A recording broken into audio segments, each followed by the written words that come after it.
Sziasztok! Esze Tamás utca, 1-es útvonal, rendkívüli szivató. Ugye itt következő kereszteződésben balra kanyarodunk, jelzünk balra. Van itt egy gyalog átkelőhely, ugye elsőbsége van a gyalogosnak, illetve gyalogosoknak most a esetünkben. Jó, amint már gyalogos nincsen, és bekanyarodott az emberke, szépen kigurultok a kereszteződésbe.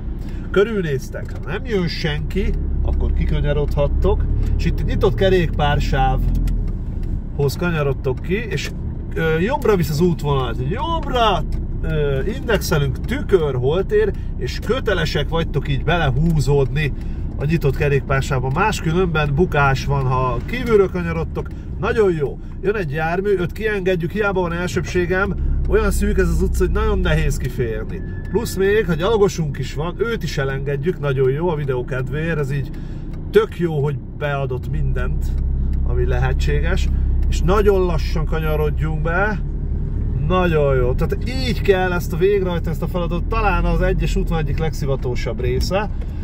Most már nem kapcsolunk el kamerát, mert a folytatás sem egyszerű, illetve nem nehéz, de annak, aki mondjuk ezt először látja, annak lehet, hogy egy picit bonyolult. Tehát ugye van egy stop táblánk, vonal nincs, tehát ugye hol állunk meg ilyenkor, a kereszteződésben állunk meg, plusz kötelezőadási irány előre, illetve jobbra. Na merre menjünk, gyerekek? Menjünk előre be a zsákutcába? Nem, tehát jobbra megyünk. Egy pillanatra kereszteződésben megállunk, körülnézünk jobbra-balra, nem jön senki, szépen kihajtunk jobbra,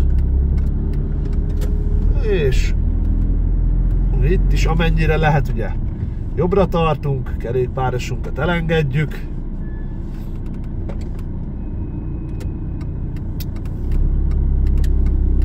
jó, az autóktól ugye 1,5 métert megtartjuk, és ennek a vizsgaútvonalnak még az a szivatója, ugye végén balra kanyarodunk egyirányú utcából, ugye ezt mindenki tudja, hogy kell, bal oldalról, és nem is talán ez a legnagyobb szivatója, mert ugye ez csak egy megtanulandó kressz szabály, hanem az, hogy olyan szinten vastagok a fák két oldalról, hogy nagyon nehéz kilátni, és nagyon nehéz onnan kijönni, de meg tudjuk oldani ezt is, hogy elfogynak a járművek, visszajövünk eléjük. Most akkor ugye kereszteződésben kanyarodjunk balra, látjuk, hogy egyirányú az utca, átjövünk szembe, irányjelző folyamatosan jár.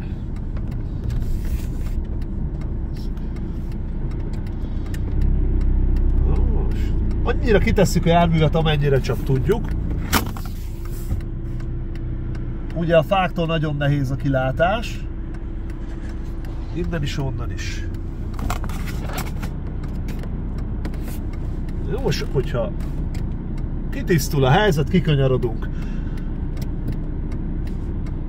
Ez még egy olyan embernek is, aki gyakorlott, annak is néha kihívás jelent, főleg, hogyha akkora a forgalom, hogy nagyon nehéz kijönni.